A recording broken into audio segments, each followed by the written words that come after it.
So ayun, okay, KGX, kumusta kayong lahat? Isang checking muna tayo dun sa graph natin mga lods, no? Okay, so kung papansin natin yung graph natin, ito pa rin siya, no?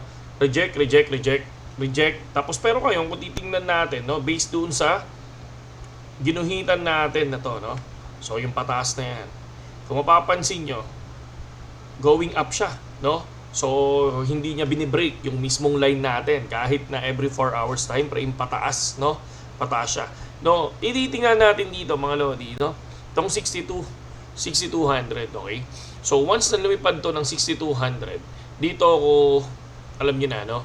Dito ako magtatalpak ng kahit na I think siguro 32 or 50 USDT, no? Going up. Pero syempre, no? Magtitipi agad tayo na nasa 30%. Ayan. So ngayon, pero kapag ito nakuha, yung area na yan, itong guhit na yan, mga lodi na yan, no? Pwede tayo mag short position dyan ng konti. Diba? Laging ganun lang. Laging 30%, 20%. Yan lang naman yung mga tipi natin mga lodi Pero kung titingnan nyo dito sa base, no, sa ginuhitan natin, eto siya. Going up. Mga lods, kahit na weekend ngayon going up siya. Talagang merong rejection na sinubukan niyang kunin si 62, pero kung titingnan nyo, pataas. Pataas siya ngayon mga lods, no? Pero tingnan natin kung ano yung mangyayari banda dito sa area na to, no? So, pero tayo, ang lagi natin tinitingnan, si 6200 and syempre, etong 58 natin. Okay? So, pero pwede kayong pumasok dito sa mga ginuhitan natin dito, 60,000. Pwede kayong pumasok ng 60,000 short. Tapos, 60,300 short. So, ayan yung mga nakikita natin dyan, mga lodi.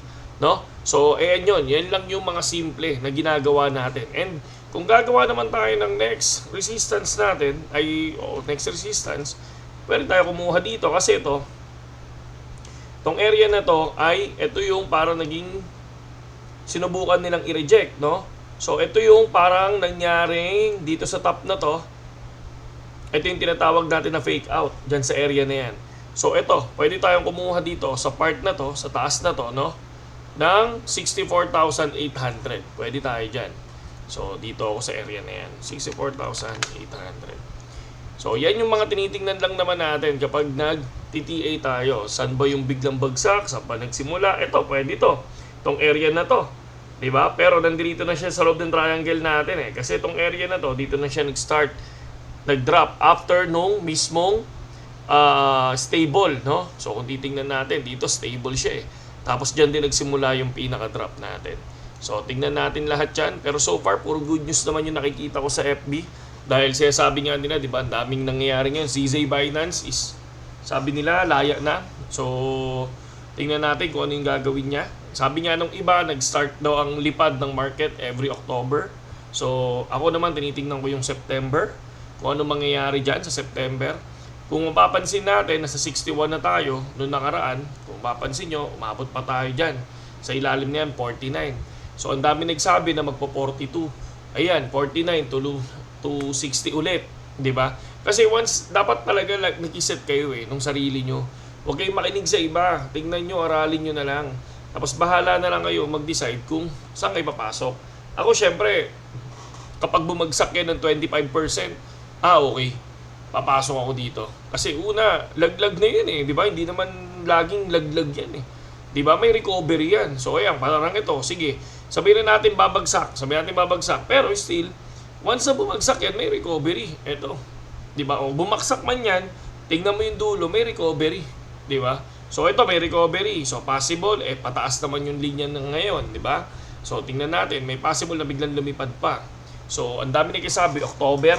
Pero tingnan natin, based doon sa ina-analyze natin, mga lods. Okay?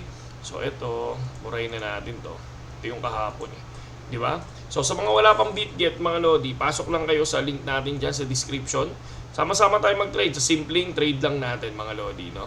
Basic lang talaga ako Basic lang talaga ako tumingin ng market. Kasi yun lang naman yung nakikita ko. No, ang dami nagsasabi. Kaya hindi naman talaga ako daily trader. Pero syempre, hinahanap natin kung saan tayo papasok. Di ba? Ito'y para lang doon sa mga kalmadong trader. Hindi tayo yung greedy. No, magpapasunog na malupit. Ako nga masakit na nakaraan, nasunog ako ng 30 USDT. 1.5 lang yun pero masakit na sa loob ko yun, di ba?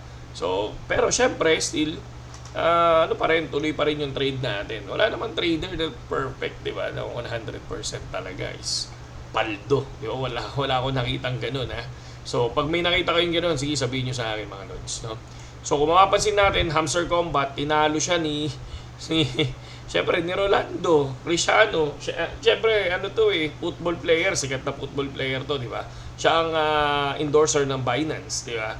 So, sabi ni Rolando, gusto niyong gumawa ng YouTube channel para subaybayan yung journey niya. Ayan, di ba? Grabe, no? Naka 10 million subscriber kaagad, di ba? So, naunahan niya si Hamster. Si Hamster kasi isa sa pinakamabilis mga 10 million yan di ba? Pero naunahan siya ni Rolando, no? Kaya kinongratulate siya ni Hamster. No? Kaya si Hamster, ang tingin ko naman kay Hamster, ano naman yan?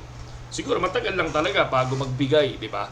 Sabi nga nila, kung sino yung mga tumatagal, sila yung makakakuha ng airdrop. Parang ano lang yan, kwento ng Axie Infinity noon. No, syempre, hindi naniniwala sa Axie Infinity dati. Before, noong 2018. Yung mga naniwala, nagkaroon sila ng airdrop ng 2021. Di ba? Paldo sila noon. Bull run pa nung ibinigay yung yung airdrop. Grabe, 8,000 ata isa ng AXS. 'Di ba? Grabe 'yon. Daming na-shock noon nung time na hawak nila. Nung time na nag-announce ang Axie no mag-airdrop. Ayun. 'Di ba? Dito naman free to play naman si Hamster Combat, I think. 'Di ba? Wala namang mawawala, oras mo lang ng konti. Pero ngayon kasi ang laro na ni Hamster Combat hindi na yung mag-online ka ng every 3 hours meron ka ng ginagawa meron ka ng games di ba? So parang ngayon na yung medyo hindi na siya para sa akin, parang ganoon siya, di ba? And then kumain, ito yun si YouTube channel is finally here, ayan si Rolando Riciano. Ang dami talaga nagmamahal diyan, pero iba kasi sa football si Rolando di ba? And then syempre Dogecoin. No, once na pumasok ang mga coin sa Binance, tandaan niyo yan, may lipad yan. No, parang yung parang ano lang yan, parang RON token na 11 pesos. Tapos nung nilis sa Binance, bumaba. Pero biglang nag-rocket pataas, nag 275, di ba? Pero ngayon nasa 90, di ba? Pero mabilis din bumagsak kasi syempre maraming trader sa Binance, di ba? Yun lang yun, mga lodi, no? So, napakasimple lang ng mga news natin ngayon kasi syempre gusto ko lang emphasize muna si BTC, mga lodi. BTC, ayan naman siya. Sa ngayon, ito lang yung pinaka-TA natin. Makikita nyo naman. Para at least kahit pa paano, magkaroon lang tayo ng guide based doon sa TA natin, mga lodi. Hindi financial advice, pero at least pwede nyong sundan. Diba? Saludo sa lahat, AGX. Magandang gabi sa inyo.